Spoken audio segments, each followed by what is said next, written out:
নমস্কাৰ ছাত্ৰ ছাত্ৰীসকল আজি তোমালোকে থাম্বনেল আৰু টাইটেল চাই কেনে গমে পাইছা যে মই ভিডিঅটো নিটৰ কাউন্সেলিংৰ ওপৰত ক'ব ওলাইছো আৰু ইতিমধ্যে আমাৰ প্ৰভিজনেল আসাম ষ্টেট মেৰিট লিষ্টখন ওলাই গৈছে আৰু তোমালোকে হয়তো বহুতে নিজৰ ৰেংক বিলাক চাইছাও আৰু তোমালোকে এটা কথা মন কৰিছা নে মই নাজানো এইবাৰ কি হৈছে আমাৰ বেছিভাগ ষ্টুডেণ্টেই কিন্তু সেম মাৰ্ক পাইছে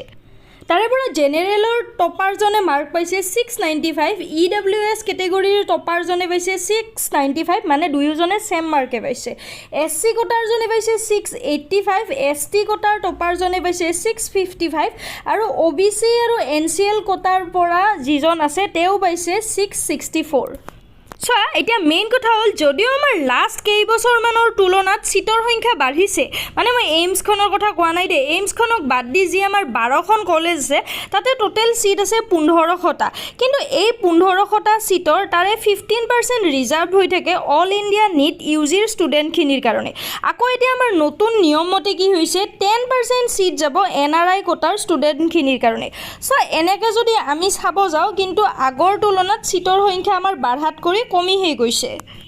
এইবাৰ যেটো আমাৰ ষ্টুডেণ্ট বিলাকে বহুত বেছি মাৰ্ক পাইছে সেই কাৰণে মই ভাবো এইবাৰ MBBS ৰ ওপৰত প্ৰেডিক্ট কৰা বহুত টান হৈ যাব কাৰণ লাষ্ট ইয়াৰৰ তোমালোকে যদি মাৰ্ক চোৱা আৰু এইটো বছৰৰ যদি আমি মাৰ্কটো মন কৰো তেনেহলে এটা বহুত বেছি ডাঙৰ ডিফাৰেন্ট আছে যেহেতু আমাৰ কাউন্সেলিং অতি সোনকালে ষ্টাৰ্ট হ'বই তো তাৰ কাৰণে তোমালোকে ডকুমেন্টছ কি ৰেডি কৰিবা হেতু মই কৈ দিও কাৰণ বহুতৰে ডকুমেন্টছ ক্লিয়াৰ নাথাকাৰ কাৰণে এন মোমেন্টত এডমিশন কেনসেল হয়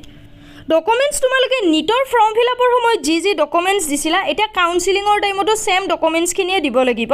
আৰু কাউন্সেলিংৰ ৰিজাল্ট দিয়াৰ পিছত তুমি যিখন কলেজত সিট পাইছা তাত গৈ অল ডকুমেন্টছ মানে অৰিজিনেল ডকুমেন্টছ লৈ গৈ ৰিপৰ্ট কৰিলে হ'ব তাৰ কাৰণে তোমালোকে এতিয়া PRC খন লগতে যদি কিবা কাষ্টৰ পৰা বিলং কৰা তেনেহলে কাষ্ট সাৰ্টিফিকেটখন আৰু যদি EWS কেটেগৰীৰ হয় তেনেহলে EWS সাৰ্টিফিকেটখন আৰু আমাৰ নিটৰ ইউজিৰ যিখন এডমিট কাৰ্ড আছে সেইখন স্কোৰ কাৰ্ডখন HSLCৰ এডমিট কাৰ্ড HSLCৰ মাৰ্কশিট HSLCৰ পাছ সাৰ্টিফিকেট লগতে HSৰ এডমিট কাৰ্ডখন মাৰ্কশিট HSৰ পাছ সাৰ্টিফিকেট আৰু ৰেংক লেটাৰ এইখিনি তোমালোকৰ ডকুমেন্টছ লাগিব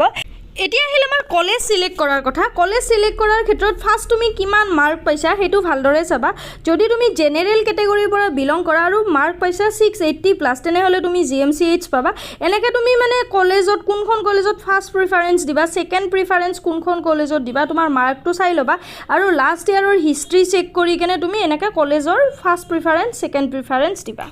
নিটৰ এক্সামটো দি পেলাই তোমালোকে যে অকল MBBSতে এডমিশন ল'ব পাৰিবা তেনেকুৱা নহয় তোমালোকে BDS কৰিব পাৰা বেচেলৰ অফ আয়ুৰ্বেদিক মেডিচিন সাৰ্জাৰীৰ কোৰ্সও কৰিব পাৰা বা বেচেলৰ অফ হোমিওপেথিক মেডিচিন সাৰ্জাৰীও কৰিব পাৰা আৰু সেকেন্ড কাউন্সেলিংও হ'ব যে MBBSৰ কাৰণে সেকেন্ড কাউন্সেলিং নহব তেনেকুৱা নহয় কিন্তু তোমালোকে নাভাবিবা যে বহুত বেছি মাৰ্কৰ ডিফাৰেন্ট হ'ব কাৰণ লাষ্ট ইয়াৰৰ যদি আমি নিটৰ কাউন্সেলিংৰ সেকেন্ড লিষ্টখন চাও তেনেহলে তাতে কিন্তু মাৰ্কৰ মানে 1 মাৰ্ক বা 2 মাৰ্কৰ হে ডিফাৰেন্ট হৈছে সো এতিয়া তোমালোকে ধুনিয়াকে MBBSৰ কাউন্সেলিং কৰা মোৰ ফালৰ পৰা বেষ্ট অফ লাক থাকিল আৰু আজি ভিডিঅটো ইমানখিনি আছিল আই হোপ তোমাৰ ভিডিঅটো চাই কেনে অকনমান হলেও ইনফৰমেটিভ টাইপ লাগিল আৰু যদি ইনফৰমেটিভ টাইপ লাগে তেনেহলে প্লিজ লাইক এটা কৰি দিবা আৰু লগতে ভিডিঅটো শেয়াৰো কৰি দিবা আৰু যদি কিবা ডাউট আছে তেনেহলে মোক কমেন্ট বক্সত সুধিবা মই যিমানখিনি পাৰো উত্তৰ দিবৰ কাৰণে চেষ্টা কৰিম লগতে মোৰ চেনেলটো যদি নতুনকৈ আহিছা তেনেহলে চেনেলটো সাবস্ক্ৰাইব কৰি ওচৰতে থকা বেল আইকনটো প্ৰেছ কৰি দিবা আৰু ভিডিঅটো যদি শেষলৈ চাইছা তেনেহলে থ্যাংক ইউ